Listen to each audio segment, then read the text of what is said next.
الحمد للہ رب العالمین والصلاة والسلام علی رسولہ محمد وآلہ واصحابہ اجمعین اما بعد فاعوذ باللہ من الشیطان الرجیم بسم اللہ الرحمن الرحیم قد افلح المؤمنون الذین هم فی صلاتهم خاشعون۔ نماز میں خشوع اور خضوع حاصل کرنے کا چھٹا طریقہ کہ نماز میں خشوع اور خضوع کیسے حاصل ہوتا ہے۔ نماز کے مسائل کے حوالے سے ایک بات یہ عرض کر دوں کہ نماز چونکہ ہم نے 5 وقت پڑھنی ہے، فرض ہے، تو اس کے مسائل کو اہتمام کے ساتھ سیکھنا چاہیے۔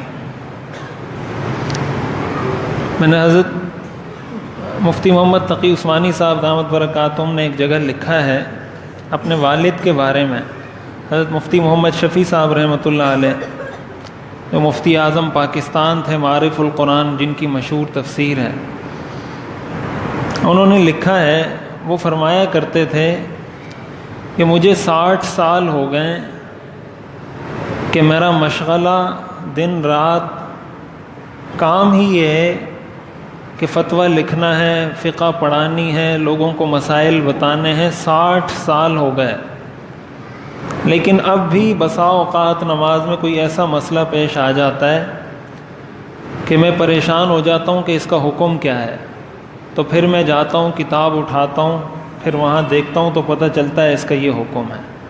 60 سال فقہ پڑھانے کے بعد مفتی اعظم پاکستان وہ یہ فرما رہے ہیں، تو وہ یہ فرماتے ہیں، ساتھ ہی انہوں نے یہ بھی فرمایا کہ مجھے حیرت ہوتی ہے لوگوں پر کہ انہوں نے تو اتنی تعلیم حاصل بھی نہیں کی ہوتی اور اتنا تجربہ بھی نہیں ہوتا، لیکن اس کے باوجود ان کو کوئی ایسا مسئلہ پیش نہیں آتا نماز میں کہ وہ کسی سے جا کے پوچھیں یا ان کو پتہ چلے کہ یہ مسئلہ ٹھیک ہے، غلط ہے، میری نماز ہوئی یا نہیں۔ تو 60 سال فقہ پڑھانے کے بعد مجھے تو پیش آتا ہے، لیکن ایک عام آدمی کو پیش نہیں آتا۔ تو یہ در حقیقت اس بات کی نشانی ہے کہ ہمارے دلوں میں دین کی اہمیت نہیں ہے۔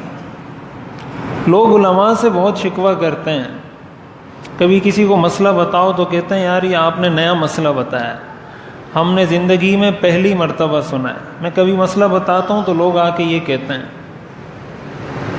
اور اعتراض ایسے کرتے ہیں گویا اس نے اسلامیات میں PhD کی ہوئی ہے۔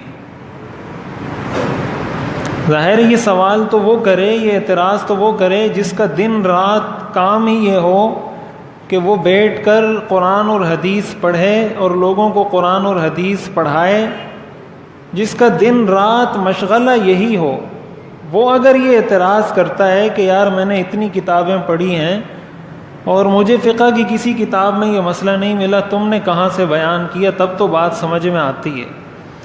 لیکن جس نے دین کے بنیادی مسائل بھی نہیں سیکھے، نماز کے بنیادی مسائل بھی نہیں سیکھے، اور کسی کے صحیح مسئلہ بتانے پر اس کے دل میں یہ سوال پیدا ہو کہ یار یہ مسئلہ تو میں پہلی دفعہ سن رہا ہوں، تو اس سے تو انسان کو اپنی غلطی کا احساس ہونا چاہیے کہ ساری زندگی میں کیا کرتا رہا ہوں، ساری زندگی میں کس ڈگر پہ چلتا رہا ہوں۔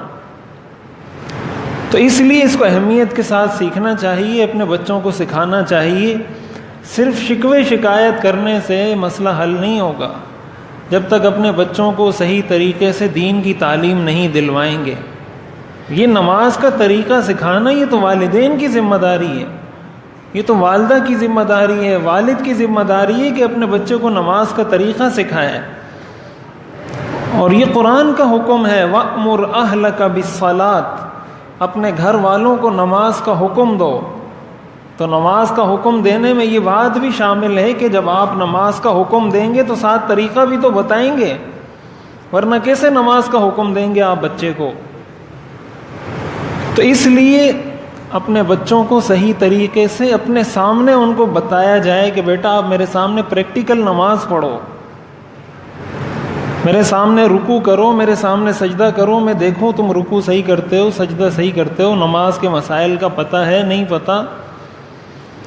یہ دین کی اہمیت نہ ہونے کی وجہ سے ہمارے ساتھ یہ مسائل پیش آتے ہیں۔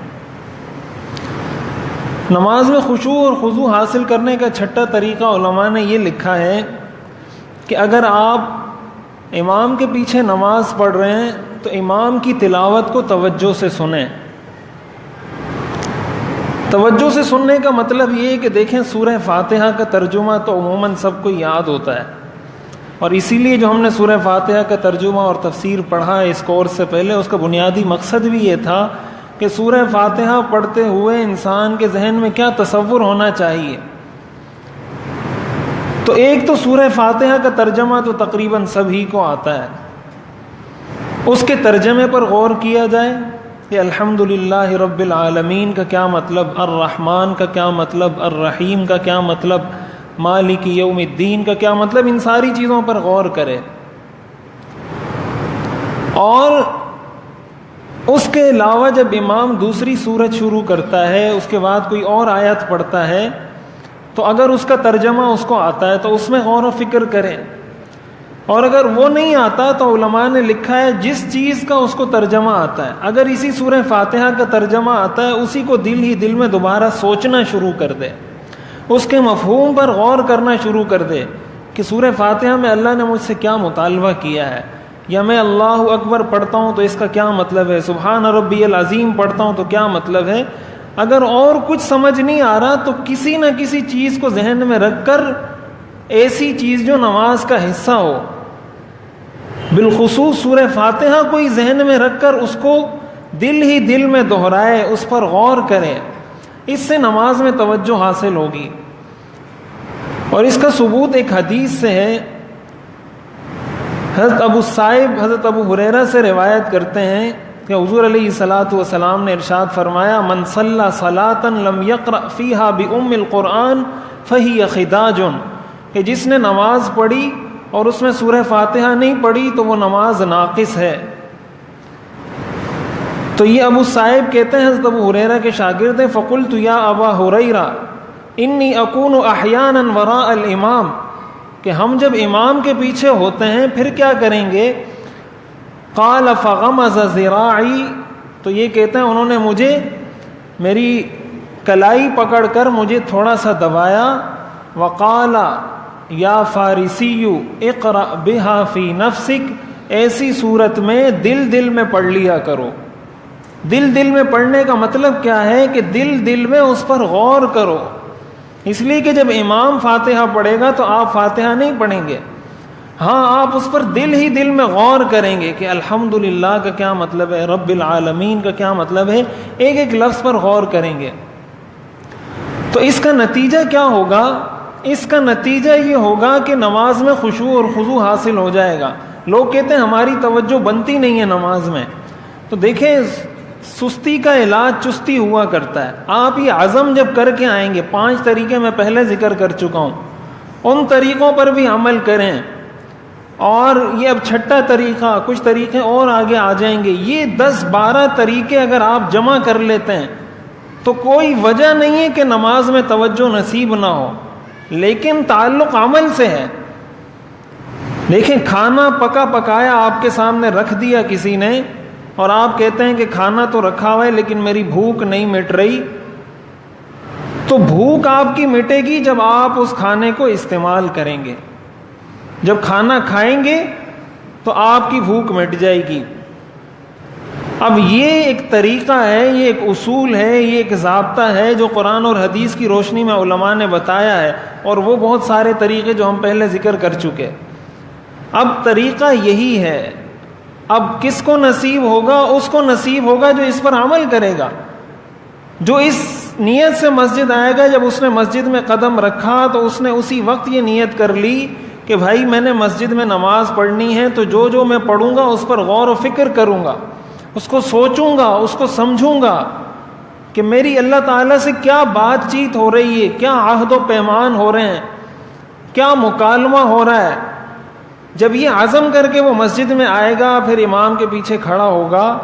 علماء نے لکھا ہے جو سنت مؤکدہ ہیں نماز سے پہلے، یا ہر نماز سے پہلے کچھ سنتیں رکھی گئی ہیں، اس کا بنیادی مقصد بھی یہ ہے کہ انسان باہر سے آتا ہے تو اس کی توجہ بٹی ہوئی ہوتی ہے، دنیاوی معاملات دنیاوی معاملات کے اندر وہ اٹکا ہوا ہوتا ہے دماغ اس کا، تو آ کے پہلے 2 3 4 رکعت سنت پڑھ لے، 2 رکعت یا 4 رکعت، یا تحیۃ الوضو پڑھ لے یا تحیۃ المسجد پڑھ لے، تاکہ اس کو وہ دنیاوی لین دین سے کٹ کر تھوڑی سی توجہ مل جائے۔ اب جب وہ فرض پڑھے گا تو اب اس کی توجہ تھوڑی زیادہ ہو جائے گی، تو اچھے طریقے سے فرض نماز پڑھ سکے گا۔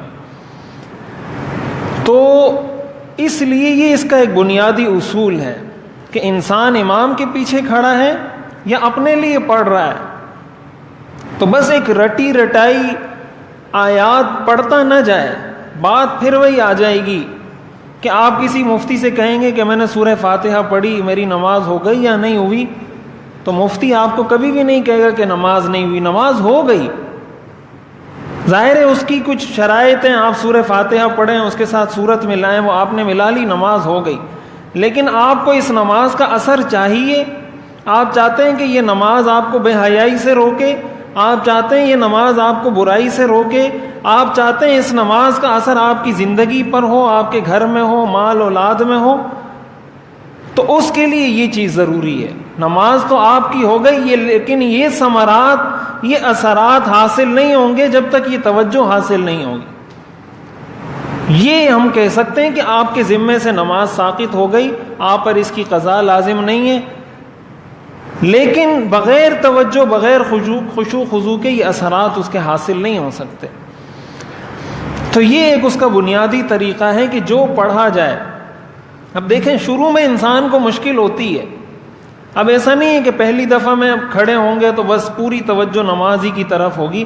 ظاہر ہے آپ کوشش کر رہے ہیں تو شیطان بھی تو کوشش کر رہا ہے، شیطان بھی تو لگا ہوا ہے نا۔ آپ جب یہ کریں گے، عزم کریں گے کہ بھائی میں نے امام کی تلاوت سنتے ہوئے اس پہ توجہ دینی ہے، اس پہ میں نے اپنے آپ کو دھیان رکھنا ہے اس کے اوپر، تو جب آپ یہ عزم کریں گے تو آپ کے مقابلے میں شیطان بھی تو کوئی عزم کرے گا، وہ بھی تو یہ عزم کرے گا کہ اس نے یہ کیا ہے، میں اس کو نہیں چھوڑوں گا۔ اور یہ حدیث میں آتا ہے کہ نماز میں جب اذان ہوتی ہے تو شیطان بھاگ جاتا ہے، جب اقامت کہہ دی جاتی ہے شیطان واپس آ جاتا ہے، پھر انسان کے دل میں وسوسے ڈالتا ہے۔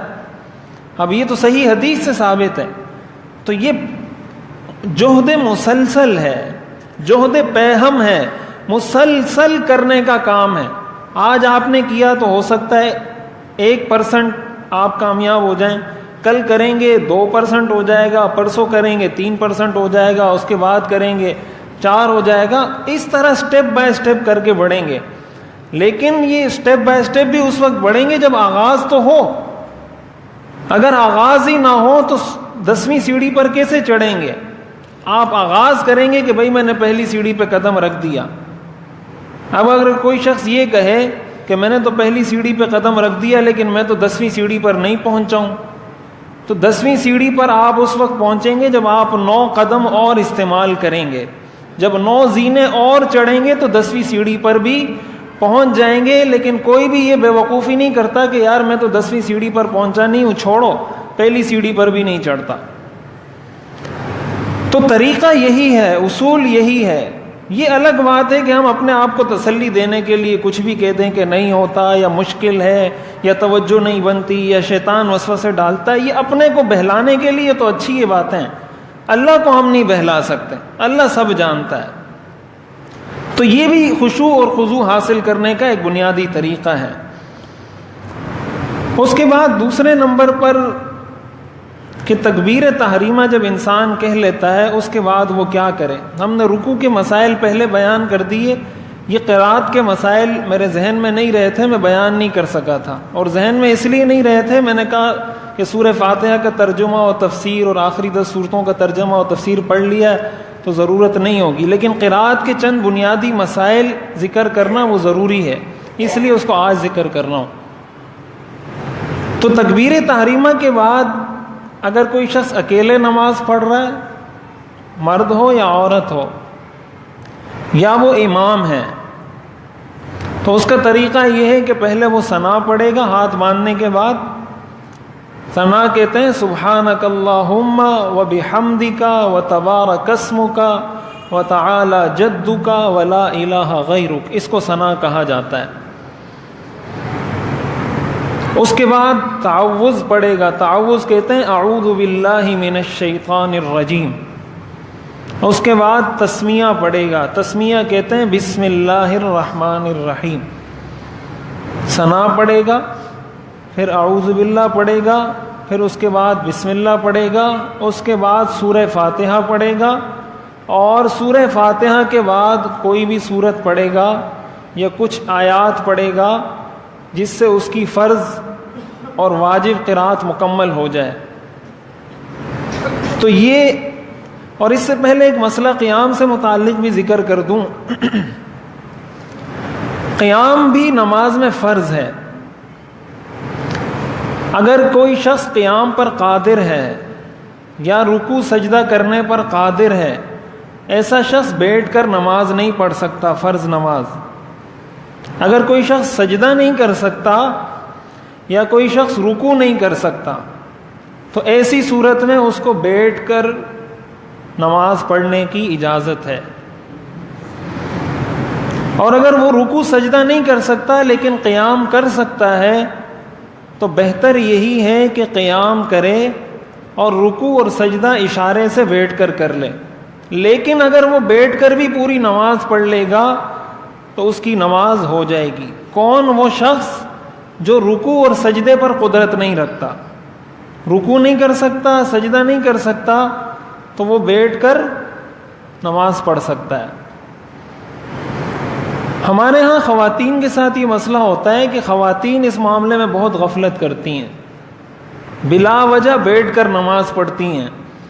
یہ تھوڑا سا سر میں درد ہوا تو بیٹھ کر نماز پڑھنا شروع کر دیں گی، تھوڑی سی کوئی بیماری ہوئی بیٹھ کر نماز پڑھنا شروع کر دیں گی. تو یہ بات یاد رکھنی چاہیے کہ جب تک انسان کھڑے ہو کر نماز پڑھ سکتا ہے اس کے لیے بیٹھ کر نماز پڑھنا جائز نہیں ہے. اگر پڑھے گا نماز نہیں ہوگی، دوبارہ نماز پڑھنا لازم ہے.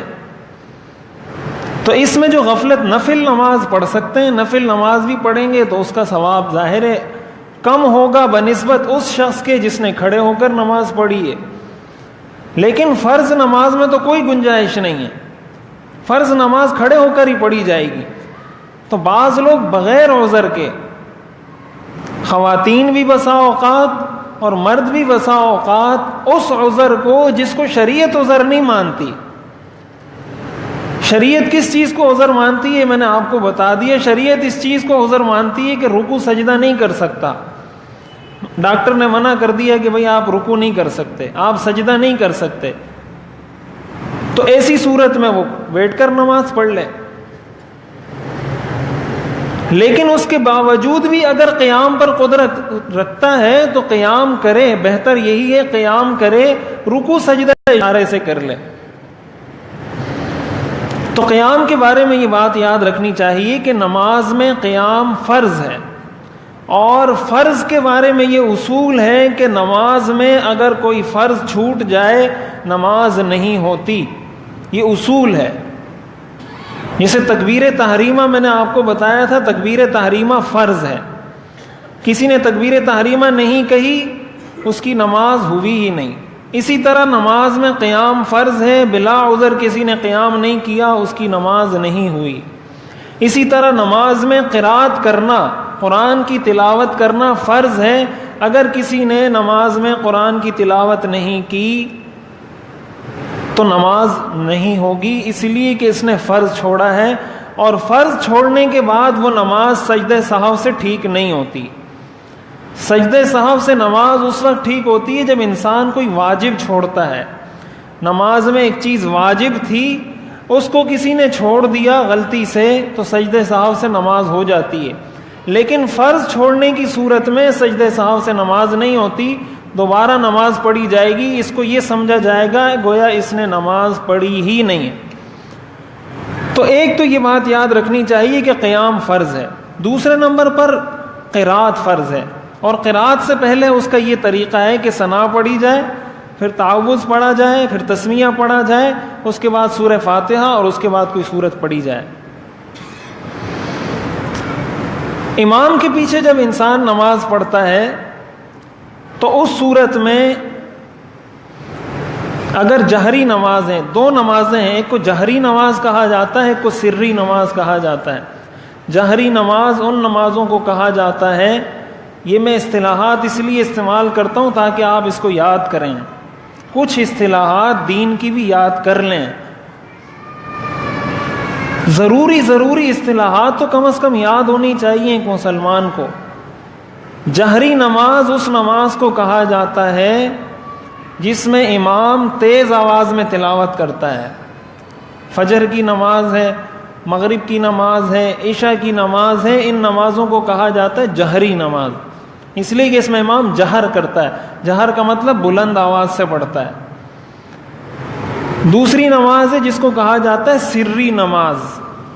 سری نماز کا مطلب وہ نماز جس میں امام قرات آہستہ آواز میں کرتا ہے، یعنی ظہر اور عصر کی نماز۔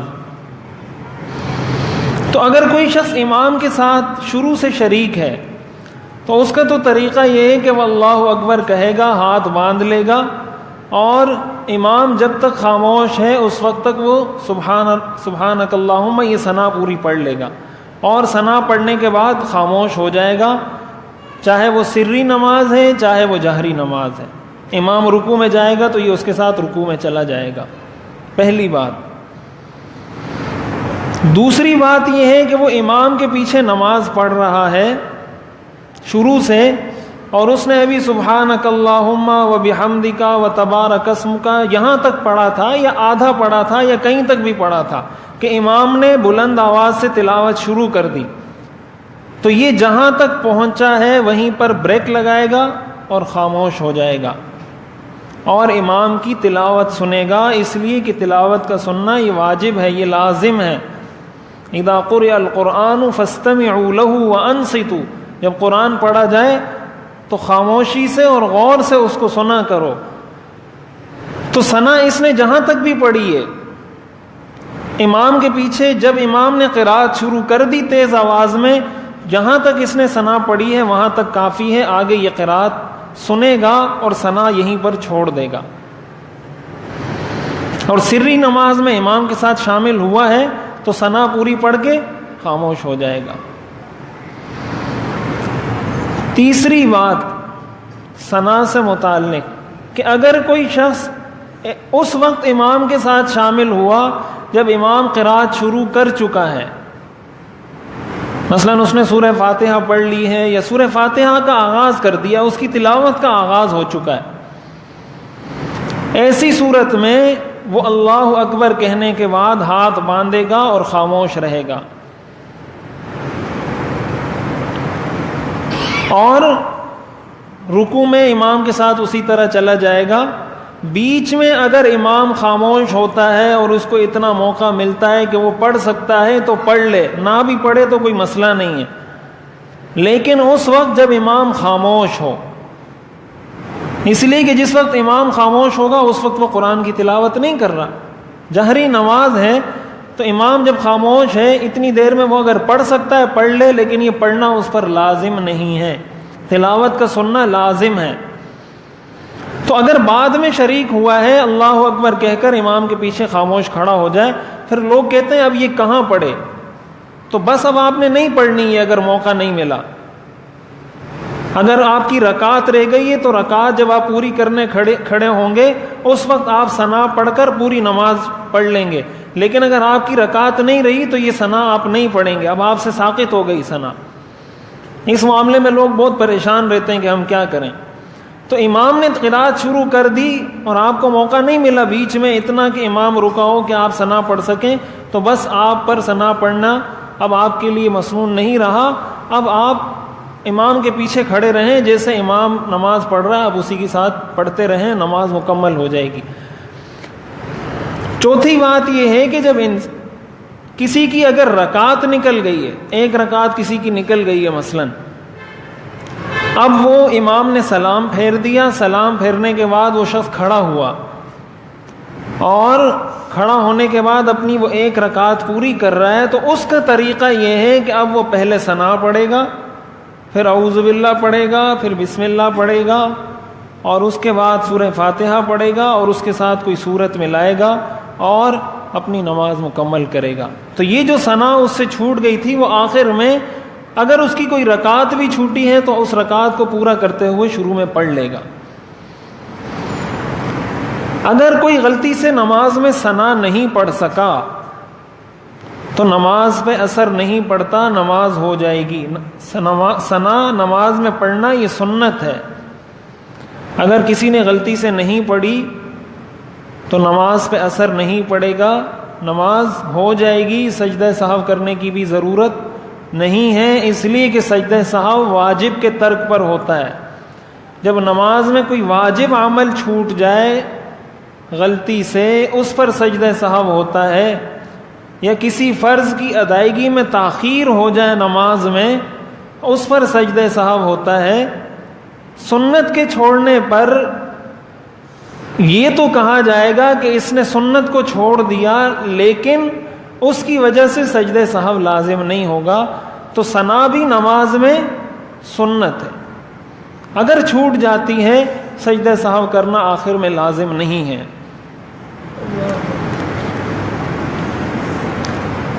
ثنا جب انسان پڑھتا ہے، اس کا ترجمہ بھی اس کو آنا چاہیے، اس کی تشریح بھی اس کو آنی چاہیے کہ میں کیا پڑھ رہا ہوں، کیوں پڑھ رہا ہوں۔ اس کو عربی میں دعاء الاستفتاح کہا جاتا ہے۔ حدیث میں آتا ہے اذا استفتح، کہ جب آپ نماز شروع کرتے تھے۔ استفتاح کا مطلب یہ ہے کہ افتتاحی دعا، جیسے ہم کسی چیز کا افتتاح کرتے ہیں نا، کوئی قرآن خوانی کے ذریعے کرتا ہے، کوئی کس طریقے سے کرتا ہے، کوئی کس طریقے سے، افتتاح ہوتا ہے، اس کا ایک طریقہ ہوتا ہے۔ تو یہ نماز کا افتتاح ہے، اس سے نماز شروع ہوتی ہے، اسی لیے اس دعا کو دعائے استفتاح کہا جاتا ہے کہ اس سے آغاز ہو رہا ہے نماز کا۔ تو سبحانک اللہم کا ترجمہ یہ ہے، سبحان تو میں نے آپ کو رکوع کی اس میں بھی بتا دیا تھا، سبحانک کا مطلب ہے پاک ہے آپ کی ذات۔ یہ جو کاف ہے اس کا مطلب ہوتا ہے آپ، یہ ضمیر ہے، پروناؤن ہے عربی کی۔ سبحانک پاک ہے آپ کی ذات، اللہم اے میرے اللہ، سبحانک پاک ہے آپ کی ذات، اللہم اے میرے اللہ، وبحمدک اور آپ کی تعریف سے میں شروع کرتا ہوں، آپ کی تعریف سے میں شروع کرتا ہوں۔ دو الفاظ ہیں، ایک کو کہا جاتا ہے تسبیح، ایک کو کہا جاتا ہے تحمید۔ تسبیح کا مطلب کہ اللہ کو اس بات کا ایک بندہ اقرار کرے کہ اللہ ہر قسم کی خامیوں سے پاک ہے، اس کو کہا جاتا ہے تسبیح، جسے ہم کہتے ہیں سبحان اللہ، یا سبحان ربی العظیم، یا سبحان ربی الاعلی، یا سبحانک اللہم۔ اس کا مطلب یہ ہے کہ یا اللہ آپ ہر قسم کی خامیوں سے پاک ہے، آپ میں کوئی خامی نہیں پائی جاتی۔ اور تحمید جیسے الحمدللہ ہے یا ربنا لک الحمد ہے، اس کا مطلب یہ ہوتا ہے کہ ہر قسم کی خوبی اللہ میں پائی جاتی ہے، ہر قسم کا کمال اللہ میں پایا جاتا ہے۔ تو سبحانہ کے ذریعے انسان یہ کہہ دیتا ہے کہ یا اللہ آپ میں کوئی خامی نہیں پائی جاتی، اور وہ بحمدک کے ذریعے یہ کہتا ہے کہ یا اللہ آپ میں ساری خوبیاں پائی جاتی ہیں، سارے کمالات آپ میں پائے جاتے ہیں۔ تو یہی دو چیزیں ہیں، جب انسان سبحانک بھی کہہ دیتا ہے وہ بحمدک بھی کہہ دیتا ہے، تو گویا اس نے اللہ کو یہ کہہ دیا کہ یا اللہ آپ ہر قسم کی خامیوں سے پاک ہیں اور ہر قسم کے کمالات آپ ہی کے لیے ہیں۔ پھر آگے اس کے بعد خواتین میں آواز نہیں جائے گی نا؟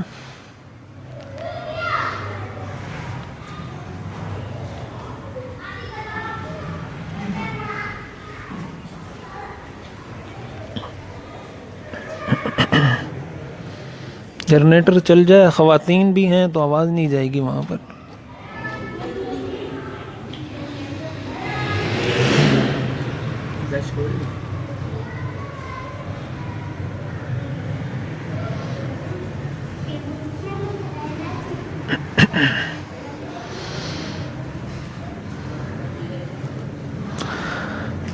اللہ اکبر.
پنکھے بند کر دیں میرے یہاں.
سبحانک اللہم و بحمدک، یہ دو جملے پڑھنے کے بعد وتبارک اسمک، تبارک کا مطلب ہے برکت والا ہے، اسمک آپ کا نام، وتبارک اسمک اور برکت والا ہے آپ کا نام. برکت والے ہونے کا مطلب یہ ہے کہ اللہ نے اپنے نام میں برکت رکھی ہے. اللہ کا نام لے کر جو کام شروع کیا جاتا ہے اس میں برکت ہوتی ہے. اسی لیے کہا جاتا ہے کہ جب کوئی کام شروع کیا جائے، ہم جو پڑھتے ہیں بسم اللہ الرحمن الرحیم، اس کا کیا مطلب ہے؟ بسم اللہ کا یہی مطلب ہے اللہ کے نام سے شروع کرتا ہوں. کیوں اللہ کے نام سے شروع کرتا ہوں؟ تبارک اسمک، اس لیے کہ اللہ کا نام برکت والا ہے. تو جس کام کے آغاز میں انسان ایسا عمل کر لے جس سے برکت پیدا ہوتی ہے، تو اس سے انسان یہ سمجھ سکتا ہے کہ میرے اس کام میں بھی برکت ہوگی. اسی لیے کہا جاتا ہے کہ کام کے آغاز میں بسم اللہ پڑھی جائے. وَتَعَالَى جَدُّكَ، اور بلند ہے، بالا ہے، برتر ہے، جدو کا آپ کی بزرگی، یعنی آپ کی عظمت اور آپ کی بزرگی تک کوئی نہیں پہنچ سکتا. وَلَا إِلَٰهَ غَيْرُكَ، اور آپ کے علاوہ کوئی معبود نہیں ہے. اب اس سے انسان نماز شروع کرتا ہے. اس ایک دعا کو اگر انسان اپنے دماغ میں بٹھا کر توجہ سے پڑھ لے کہ میں نے اپنی نماز کے شروع میں کیا کہا ہے، کس چیز کا اعتراف کیا ہے، گویا انسان اپنے قول سے بھی اور اپنے عمل سے بھی اللہ کی عظمت کا اقرار کر رہا ہے. قول سے تو یہ اقرار کر رہا ہے کہ زبان سے کہہ رہا ہے سبحانک اللہم و بحمدک و تبارک اسمک و تعالی جدک، کتنی تعریفیں کر رہا ہے قول سے. اور عمل سے اس لیے کر رہا ہے کہ ہاتھ باندھ کے اللہ کے سامنے کھڑا ہوا ہے. تو یہ ہمیں کیا چیز سکھائی جا رہی ہے؟ یہی چیز سکھائی جا رہی ہے کہ جس طرح تم اپنے قول اور عمل سے یہاں اس بات کا اقرار کر رہے ہو کہ اللہ سب سے بلند ہے، اللہ میں ہر خوبی پائی جاتی ہے، اللہ کے علاوہ کوئی معبود نہیں ہے، تمہاری زندگی کے ہر کام میں اس کا اثر نظر آنا چاہیے.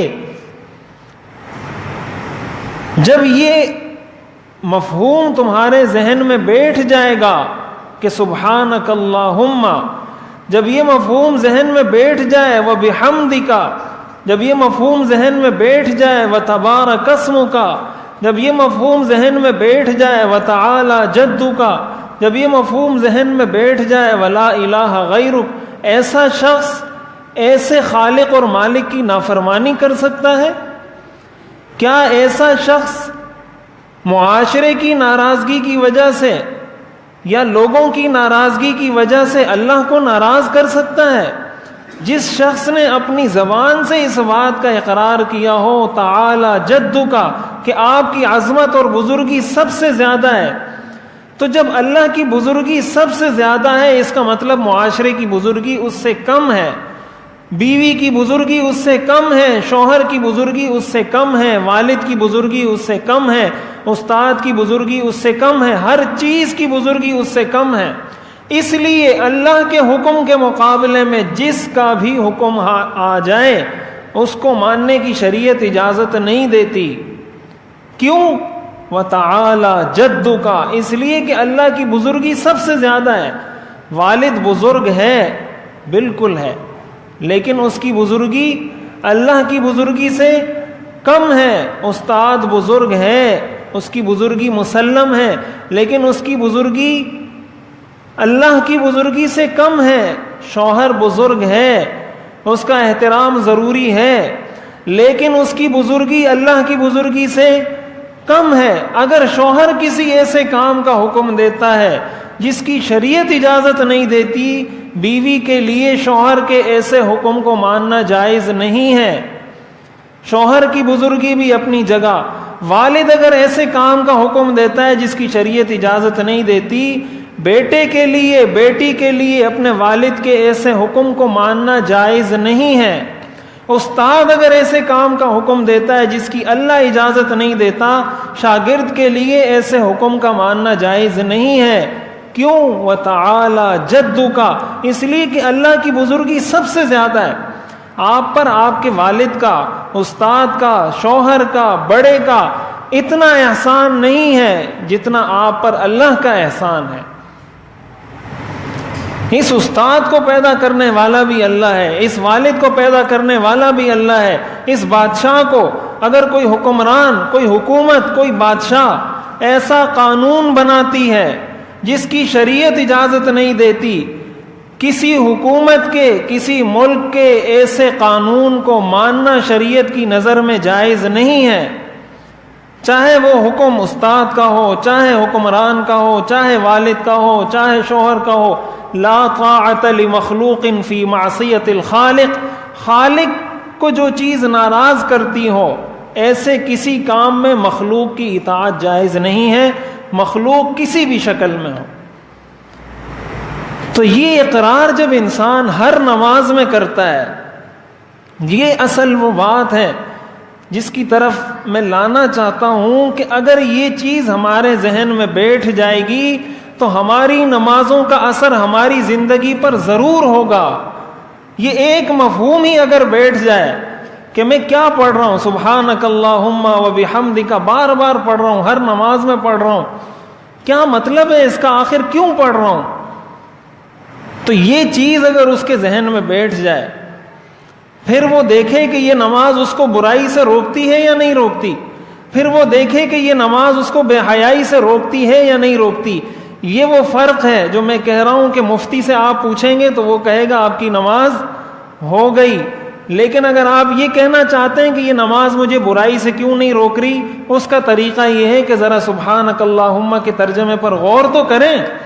کیا کہہ رہے ہیں زبان سے؟ اللہ اکبر کے مفہوم پر غور تو کریں. سورہ فاتحہ کے مفہوم پر غور تو کریں، اثر اسی وقت نصیب ہوگا۔ اور ظاہر ہے یہ اس کے لیے انسان کوشش کرے گا، ہمت کرے گا، عزم کرے گا تو آہستہ آہستہ وہ آگے بڑھتا رہے گا۔ تو یہ اللہ سے مانگنے کا طریقہ ہے، اس لیے کہ نماز سراپا عاجزی اور اظہار ذلت ہے۔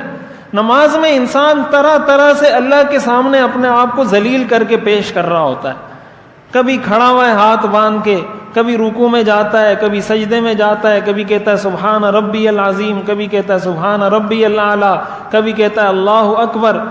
سراپا یعنی نماز کا خلاصہ یہی ہے کہ انسان ہر جگہ یہ اظہار کر رہا ہوتا ہے کہ یا اللہ میں عاجز ہوں، میں ذلیل ہوں، آپ بلند ہیں، آپ بالا ہیں، آپ سب سے بڑے ہیں۔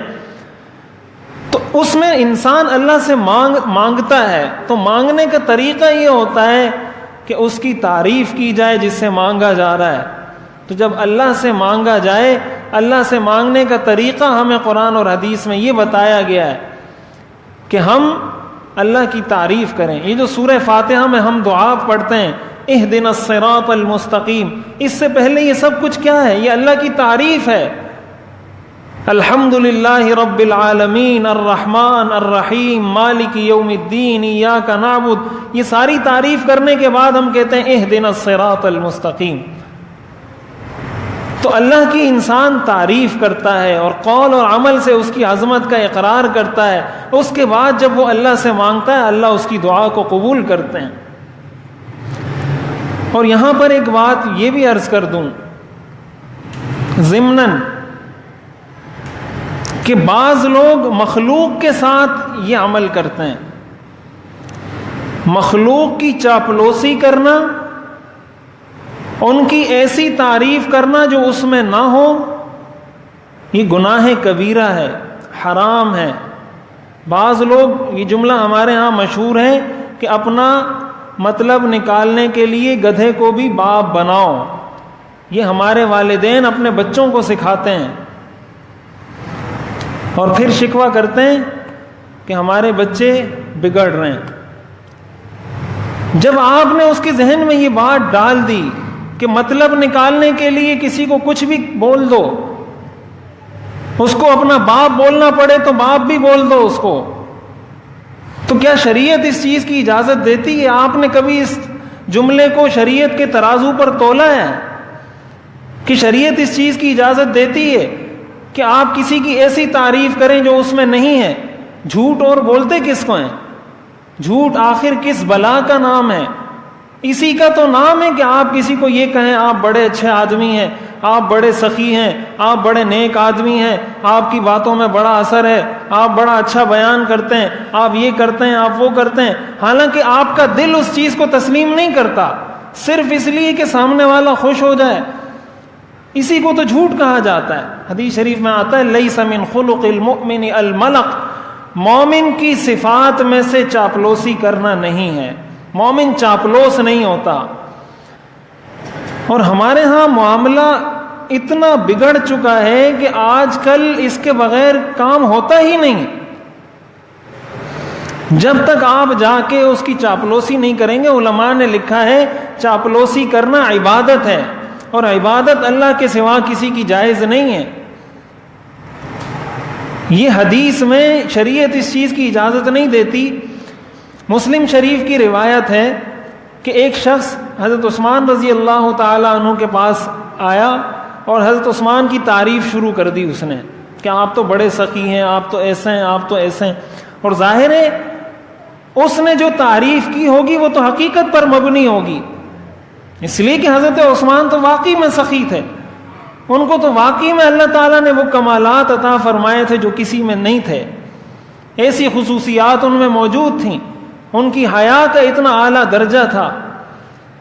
تو حضرت مقداد ابن الاسود رضی اللہ، یہ مسلم شریف کی روایت ہے، صحیح مسلم کی، حضرت مقداد ابن الاسود رضی اللہ تعالیٰ عنہ وہاں بیٹھے ہوئے تھے قریب میں، اور روایات میں آتا ہے کہ وہ تھوڑے بھاری جسم کے تھے، تو وہ اپنے گھٹنوں کے بل بیٹھے بڑے تکلف سے، اور پتھر اٹھا اٹھا کر، کنکریاں اٹھا اٹھا کر اس آدمی کے منہ میں ڈالنے لگے۔ یہ صحیح مسلم کی روایت سنا رہا ہوں آپ کو، کوئی فلسفہ نہیں ہے، یہ افسانہ بھی نہیں ہے۔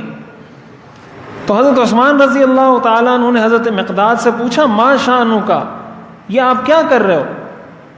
حضرت مقداد نے فرمایا ان رسول اللہ صلی اللہ علیہ وسلم قال اذا رأيتم المداحین فاحثوا فی وجوہہم التراب، کہ جب تم تعریف میں مبالغہ کرنے والوں کو دیکھو تو ان کے منہ میں مٹی پھینکو۔ یہ صحیح مسلم کی روایت ہے۔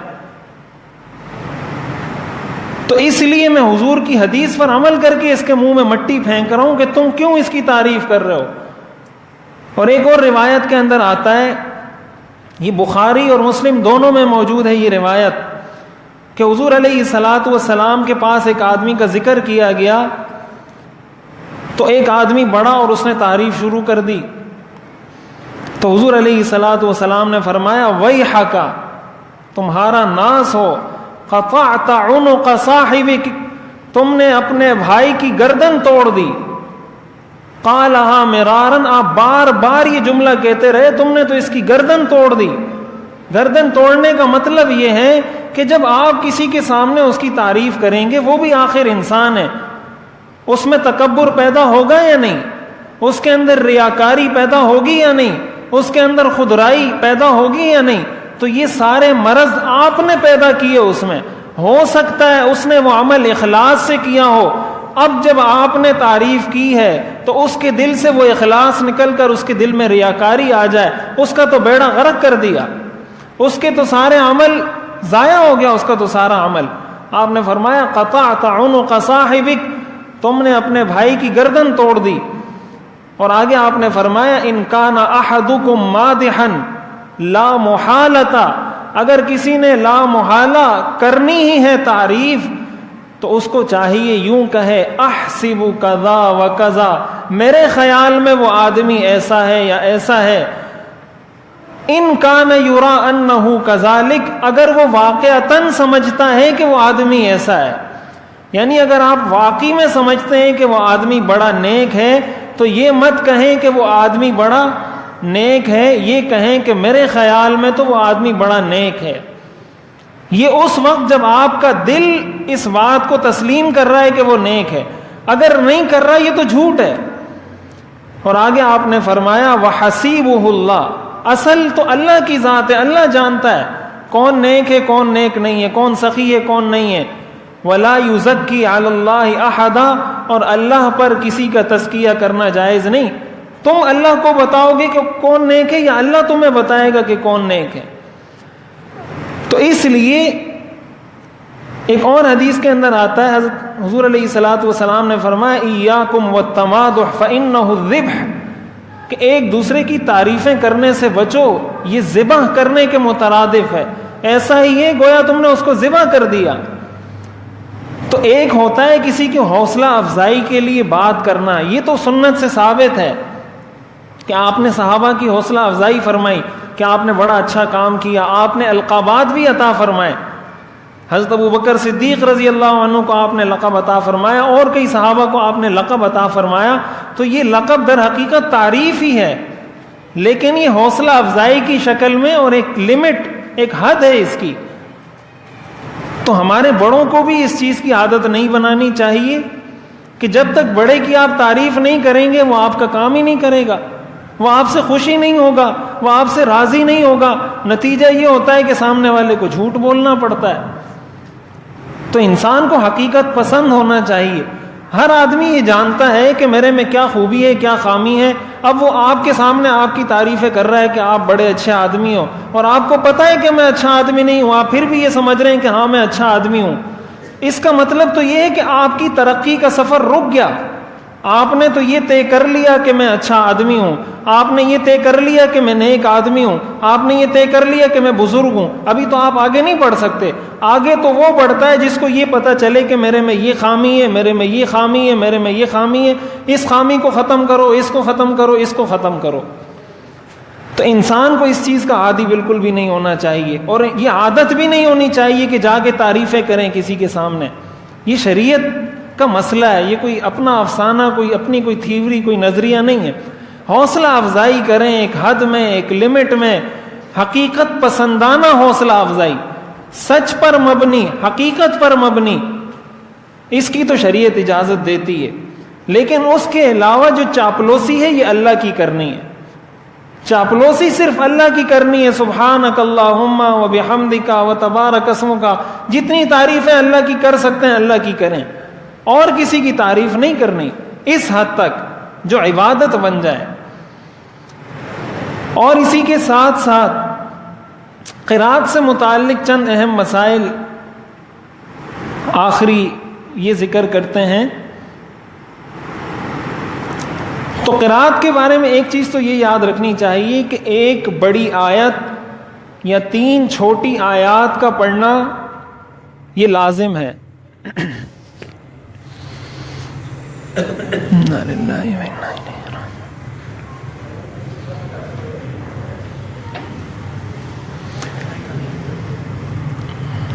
ایک بڑی آیت یا 3 چھوٹی آیات کا پڑھنا یہ لازم ہے. ایک بڑی آیت کی مقدار علماء نے لکھی ہے 30 حروف، یعنی اگر 30 حروف بن جاتے ہیں اس کا مطلب یہ ہے کہ اس کی فرض قرات پوری ہو گئی. اگر 30 حروف بھی نہیں بنتے تو اس کا مطلب اس نے فرض قرات نہیں کی. اسی طرح جب وہ سورہ فاتحہ کے بعد سورت پڑھ رہا ہے تو اگر کوئی سورت پڑھی ہے مکمل تو بس ٹھیک ہے، سورت چھوٹی ہو بڑی ہو اس سے نماز ہو جائے گی. لیکن اگر سورت کے علاوہ کہیں اور سے بیچ سے کوئی آیت پڑھ رہے ہیں تو یا تو ایک بڑی آیت ہو یا 3 چھوٹی آیات ہوں. ایک بڑی آیت کی مقدار علماء نے 30 حروف لکھی ہے کہ کم از کم 30 حروف اگر اس میں ہوں اور وہ ادا ہو جائے اور وہ ایک سے زائد کلمے پر مشتمل ہو تو ایسی صورت میں اس سے نماز ہو جائے گی اور فرض قرات پوری ہو جائے گی اور واجب بھی پورا ہو جائے گا. لیکن اگر کسی نے اس سے بھی کم کی، مثلا سورہ فاتحہ تو پوری پڑھ لی اور ایک آیت پڑھی لیکن وہ ایک آیت 30 حروف پر مشتمل نہیں ہے، مثلا قرآن کی آیت ہے ثم نظر، اب یہ ایک آیت ہے پوری لیکن یہ 30 حروف پر مشتمل نہیں ہے.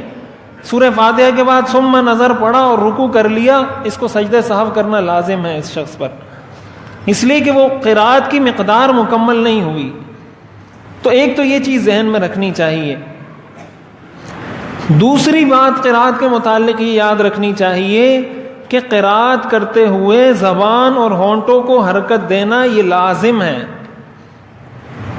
زبان بھی حرکت کرے، ہونٹ بھی حرکت کرے. محض اس آیت کو سوچ کر دل ہی دل میں تصور کرنے سے قرات نہیں ہوگی. جب قرات نہیں ہوگی تو نماز بھی نہیں ہوگی.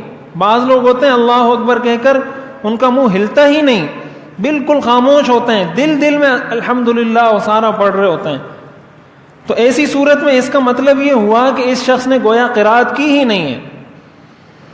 اور فقہا نے تو یہ لکھا ہے کہ اتنی تیز آواز میں تلاوت کرے کہ خود اس کی کانوں تک اس کی آواز پہنچے. یعنی اگر وہ کسی ایسی جگہ ہو جہاں شور شرابہ نہ ہو تو اس کی آواز اتنی ہو کہ ایسے پرسکون ماحول میں اس کی آواز کانوں تک پہنچ سکتی ہو، اتنی آواز میں اس کو تلاوت کرنا ضروری ہے. اگرچہ اس کی بھی اجازت دی ہے، حضرت والا حضرت مفتی رشید احمد صاحب رحمۃ اللہ علیہ نے حسن الفتاوی میں لکھا ہے کہ اگر کوئی شخص اتنا بھی کر لیتا ہے کہ اس کے ہونٹ اور زبان ہلتے ہیں اور حروف کو اپنے مخارج سے ادا کر دیتا ہے، اگرچہ اس کی آواز کانوں تک نہیں پہنچتی تب بھی اس کی نماز ہو جائے گی. لیکن ہونٹوں اور زبان کا ہلانا اور مخارج سے حروف کا ادا کرنا یہ تو بہرحال لازم ہے. تو بالکل جو لوگ خاموش رہتے ہیں، بالکل ان کا منہ بند ہوتا ہے، نہ زبان ہلتی ہے نہ ہونٹ ہلتے ہیں، اس کا مطلب اس شخص نے قرات نہیں کی. جب قرات نہیں کی تو نماز نہیں ہوئی، اس لیے کہ قرات نماز میں فرض ہے. اسی کے ساتھ ساتھ جب امام فاتحہ پڑھے تو امام کے فاتحہ پڑھنے کے بعد مقتدی بھی اور امام بھی آہستہ آواز میں آمین کہیں گے. آمین کا مطلب ہے اے اللہ ہماری دعا کو قبول فرما. آمین کا یہ مطلب ہے. تو آمین یہ خود دعا ہے اور اس کو آہستہ آواز میں اس لیے پڑھا جاتا ہے کہ قرآن کریم میں آتا ہے ادعوا ربکم تضرعا وخفیہ، کہ اپنے رب کو تضرع کے ساتھ، عاجزی کے ساتھ اور خفیہ انداز میں پکارو. تو دعا کے اندر علماء نے لکھا ہے اصل یہ ہے کہ دعا انسان آہستہ آواز میں کرے. چونکہ آمین بھی دعا ہے اس لیے اس کو بھی آہستہ آواز میں پڑھا جاتا ہے.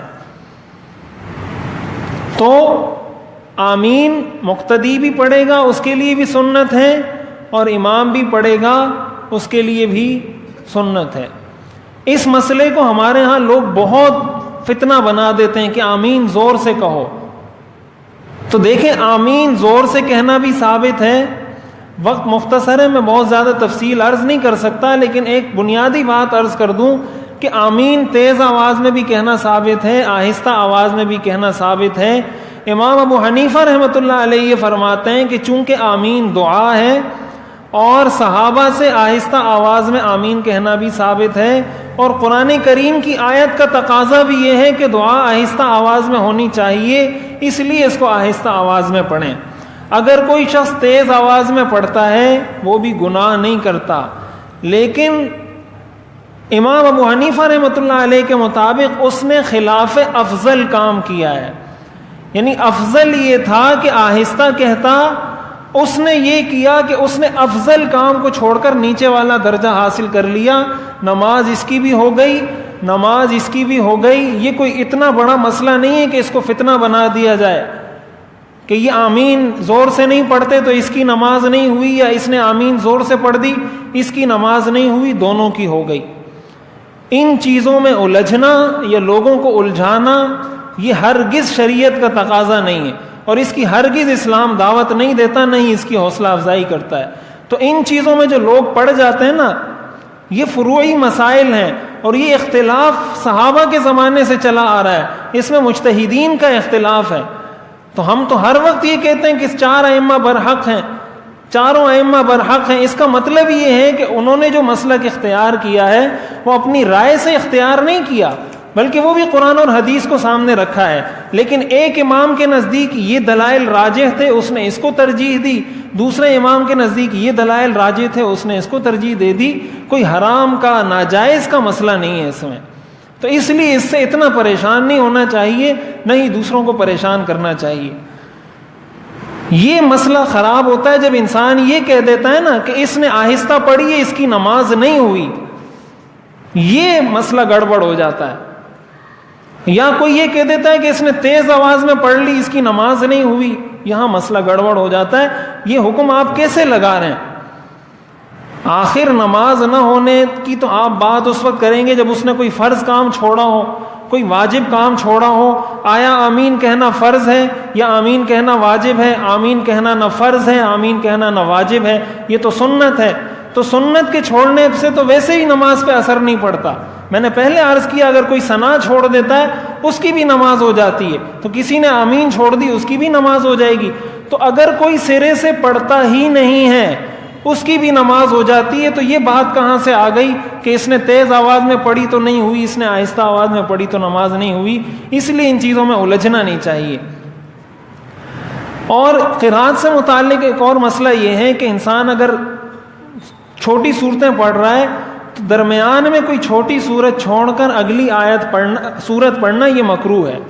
مثال کے طور پر آپ نے ارائیت الذی یکذب بالدین ایک رکعت میں پڑھا, تو دوسری رکعت میں آپ انا اعطیناک الکوثر پڑھیں. اس کو چھوڑ کر قل یا ایھا الکافرون پڑھنا یہ مکروہ ہے. ہاں اگر 2 صورتیں کوئی چھوڑتا ہے, 2 چھوٹی صورتیں چھوڑتا ہے, اس کے بعد کوئی تیسری صورت پڑھتا ہے تو اس میں کراہت نہیں ہے, لیکن ایک چھوٹی صورت چھوڑنا درمیان میں یہ مکروہ ہے. اچھا, اسی طرح تیسری بات یہ ہے کہ فرض نمازوں میں الٹی ترتیب سے قرات کرنا جان بوجھ کر یہ بھی مکروہ ہے. یعنی آپ نے پہلی رکعت میں قل اعوذ برب الناس پڑھا, دوسری رکعت میں قل اعوذ برب الفلق پڑھا, یا پہلی رکعت میں آپ نے ارائیت الذی یکذب بالدین پڑھا, دوسری رکعت میں لإیلاف قریش پڑھا. تو یہ الٹ ترتیب ہے. اصل ترتیب یہ کہ پہلے لإیلاف قریش ہے, اس کے بعد ارائیت الذی یکذب بالدین ہے. جان بوجھ کر اگر کوئی شخص یہ کرتا ہے تو یہ مکروہ ہے. غلطی سے اگر ہو جائے تو مکروہ بھی نہیں ہے. بعض لوگ پریشان ہوتے ہیں کہ آیا ہمیں سجدہ سہو کرنا پڑے گا, تو یہ مکروہ عمل ہے, اور مکروہ بھی اس وقت جب جان بوجھ کر کیا جائے, غلطی سے کرنے کی صورت میں مکروہ نہیں ہے. اسی لیے بعض لوگ ایسا کرتے ہیں, مثال کے طور پر اس نے ارائیت الذی یکذب بالدین پہلی رکعت میں پڑھ لی. اب دوسری رکعت میں اس کے ذہن میں تھا کہ میں انا اعطیناک الکوثر پڑھوں گا, اور اس نے لإیلاف قریش شروع کر دی, یعنی پیچھے والی غلطی سے شروع کر دی. تو پھر لوگ کیا کرتے ہیں, اس کو چھوڑ کر دوبارہ انا اعطیناک الکوثر پہ آ جاتے ہیں. تو یہ عمل بھی مکروہ ہے.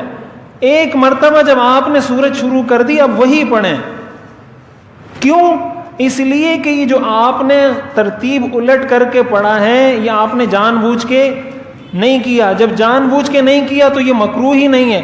اور ایک سورت چھوڑ کر شروع کرنے کے بعد اس کو چھوڑ کر دوسری سورت شروع کرنا یہ مکروہ ہے.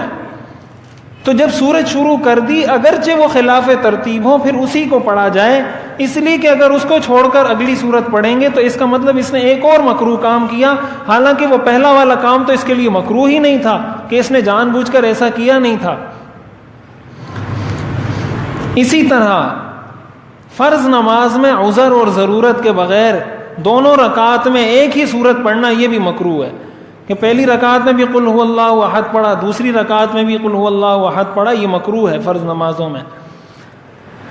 تو اس لیے کہا جاتا ہے کہ آپ کم از کم آخری 10 صورتیں سیکھ لیں, صورتوں کے آخری 3 آیات یاد کر لیں تاکہ قرآن میں بدل بدل کر اس کو پڑھا جا سکے.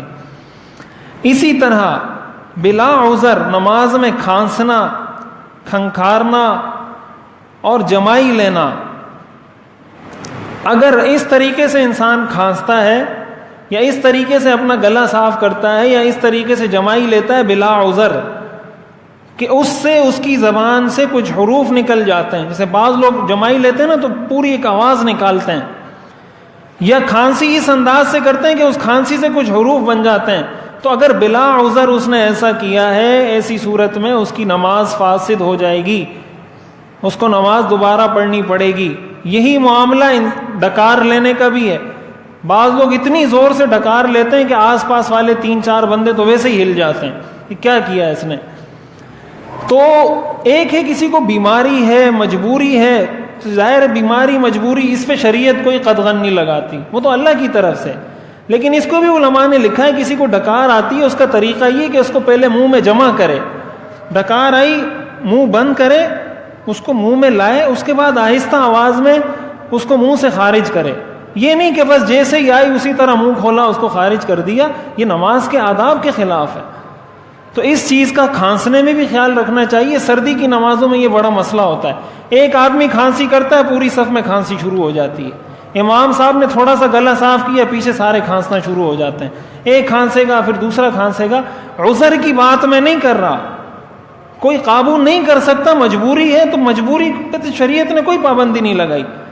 لیکن آپ کو پتا ہے کہ میری کھانسی اتنی ہے کہ میں اس کو روک سکتا ہوں تو اس کو روکیں. جمائی ایسی ہے کہ میں اس کو ہونٹ کو پکڑ کے دبا کے روک سکتا ہوں, اس کو روکیں. ڈکار ایسی ہے کہ میں اس کی آواز کو قابو کر سکتا ہوں تو اس کو قابو کریں. بالکل بے پرواہ ہو کر کھانسنا اور گلا صاف کرنا اور ڈکاریں مارنا یہ تو انسان کسی اپنے بڑے کے سامنے نہیں کر سکتا. اللہ کے سامنے ایسی حرکتیں انسان کرے گا تو یہ کہاں ادب کا تقاضا ہوگا. اور اسی کے ساتھ آخری مسئلہ یہ ہے کہ فرض نماز کی صرف 2 رکعتوں میں قرات فرض ہے. فرض نماز کی صرف 2 رکعتوں میں قرات فرض ہے. اگلی جو رکعت ہے تیسری, جیسے مغرب میں تیسری رکعت ہے یا عام نمازوں میں اگلی 2 رکعتیں ہوتی ہیں, اس میں اگر کوئی کسی وجہ سے قرات نہیں کر سکا تو اس کی نماز پہ اثر نہیں پڑے گا. اسی لیے علماء نے لکھا ہے کہ اگر کسی کے ذمے میں قضا نمازیں بہت زیادہ ہیں, بہت زیادہ قضا نمازیں ہیں اگر کسی کے ذمے میں, اور وہ اس کو ادا کرنا چاہتا ہے تو وہ یہ کر سکتا ہے کہ پہلی 2 رکعت میں سورہ فاتحہ اور سورت ملا کے پڑھے, اور اگلی جو 2 رکعتیں ہیں اس میں 3 مرتبہ سبحان اللہ پڑھ کر رکوع کر لے. لیکن یہ اس کے لیے جس کے ذمے میں ایسی قضا نمازیں ہوں بہت زیادہ, اور وہ چاہتا ہوں کہ میں جلدی جلدی اس کو پورا کر سکوں, تو وہ اس سے فائدہ اٹھا سکتا ہے کہ اگلی جو 2 رکعت ہیں اس میں 3 مرتبہ سبحان اللہ پڑھ کر رکوع کر لے. تو اس کی بھی شریعت نے اجازت دی ہے. لیکن وتر میں, نفل نماز میں, سنت نماز کی ہر رکعت میں, وتر کی ہر رکعت میں, نفل کی ہر رکعت میں, سنت کی ہر رکعت میں قرات کرنا فرض ہے. یہ حکم صرف فرض نمازوں کا ہے کہ اس کی 2 رکعتوں میں نماز قرات فرض ہے, اگلی رکعت کے اندر قرات کرنا فرض نہیں ہے. اگر کسی وجہ سے کوئی نہ بھی کر سکا تو اس کی نماز پہ اثر نہیں پڑے گا اور سجدہ سہو کرنا بھی اس پر لازم نہیں ہوگا. اللہ تعالی ہمیں عمل کرنے کی توفیق عطا فرمائے. اگر قرات میں بھول جائے تو سجدہ سہو لازم ہوگا. قرات میں دیکھیں اگر کوئی نماز پڑھ رہا ہے، فرض نماز ہے، اور قرات میں کہیں بھول جاتا ہے اور اس کو یہ پتہ چلتا ہے کہ میری فرض قرات پوری ہو چکی ہے، وہیں پر رکوع کر لینا چاہیے. کسی کے لقمے کا انتظار نہیں کرنا چاہیے.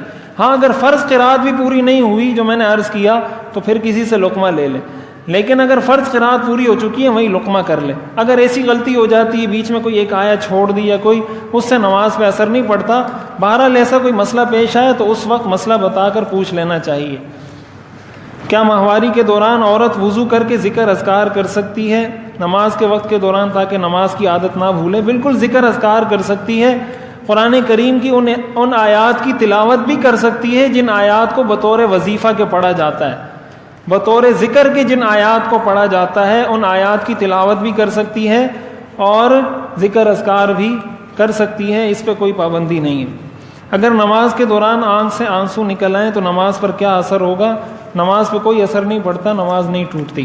ہاں اگر کوئی اس طرح آواز سے روتا ہے جس سے حروف بن جاتے ہیں جسے میں نے عرض کیا، چاہے وہ کھانسی ہو چاہے وہ رونا ہو، ہاں اگر وہ رونا اللہ کی خشیت کی وجہ سے ہے تو اس صورت میں نماز بھی نہیں ٹوٹتی. لیکن اگر کسی اور وجہ سے اتنی آواز سے انسان روئے کہ اس سے آواز نکل آئے، حروف بن جائیں، تو نماز ٹوٹ جائے گی. آپ سے گزارش ہے کہ ان کی ٹانگوں کی درد کی وجہ سے یہ بیٹھ کر نماز پڑھتی ہیں، سجدہ بھی نہیں کر سکتی، کبھی کبھی چارپائی میں بھی کرتی ہیں، کیا اس طرح پڑھنے سے نہ؟ انہوں نے لکھا ہے کہ ٹانگوں کی درد کی وجہ سے یہ بیٹھ کر نماز پڑھتی ہیں اور سجدہ بھی نہیں کر سکتی، کبھی کبھی چارپائی میں بھی نماز پڑھتی ہیں. کیا اس طرح پڑھنے سے نماز قبول ہو گئی؟ یہ پشتوں میں بتائیے گا، اردو سمجھ میں نہیں آتی. ددی مسئلہ دادا کسوک خزا یا سوک سڑے دسی چی آغا سجدہ نشی کولے دا سجدی قدرت داغا نہیں، یا آغا خزا یا سڑے دسی چی آغا رکوع نشی کولے نو پدسی صورت کی آغا پناستی منز کولے شی کا آغا منز کٹ کی کئی کا پا کرسی کی کئی کا پزما کی کینی سنگم کولے شی ہو کہ یو خزا یا یو سڑے دسی چی آغا سجدہ یا رکوع کولے شی دسی صورت کی با آغا قیام کئی لکا ودری کی با. ہاں کا قیام قدرت پکی نہیں اور دسی چی آغی تدا یقین نہیں کا زودری کا منز کومن و زما با زبا منز نشم کولے یا با غزار شم دسی صورت کی کا آغا پناستے منزو کی نو منز کولو کی سہارج نشتے.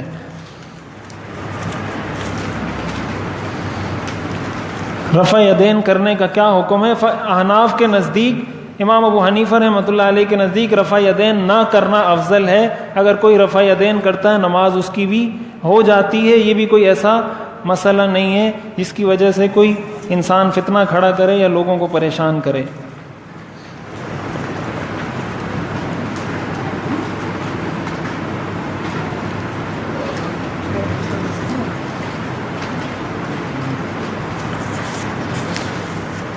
جمعے کی نماز میں 2 فرض کے علاوہ کتنی سنتیں؟ 4 سنتیں فرض سے پہلے ہیں اور 6 فرض کے بعد ہیں. فرض کے بعد 4 اور پھر اس کے بعد 2. نماز میں دل کیسے لگے گا؟ یہی تو اتنے دنوں سے یہی عرض کیا جا رہا ہے. سجدہ سہو کا طریقہ کیا ہے؟ سجدہ سہو کا طریقہ یہ ہے کہ ایک طرف سلام پھیر دیا، سلام پھیرنے کے بعد سجدہ کر لے، 2 سجدے کرے اور سجدہ کرنے کے بعد بیٹھ جائے اور اپنی اتحیات پوری آخر تک دعا پڑھ کر اپنی نماز مکمل کر لے.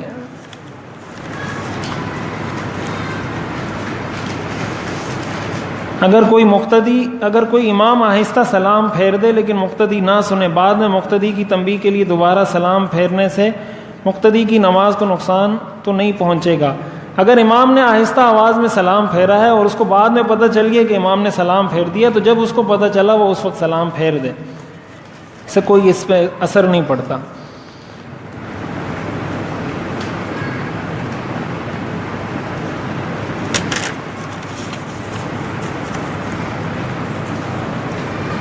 اگر کسی شخص کی سنت کے مطابق داڑھی نہ ہو تو کیا وہ نماز پڑھا سکتا ہے؟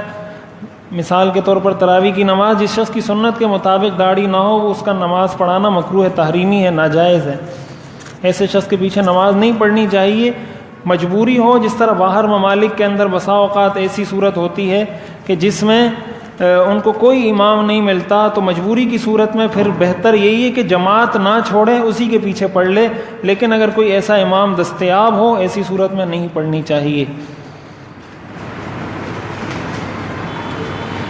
اس آیت میں میری اصلاح فرما دیں کہ رکوع کرنے والوں کے ساتھ رکوع کرو.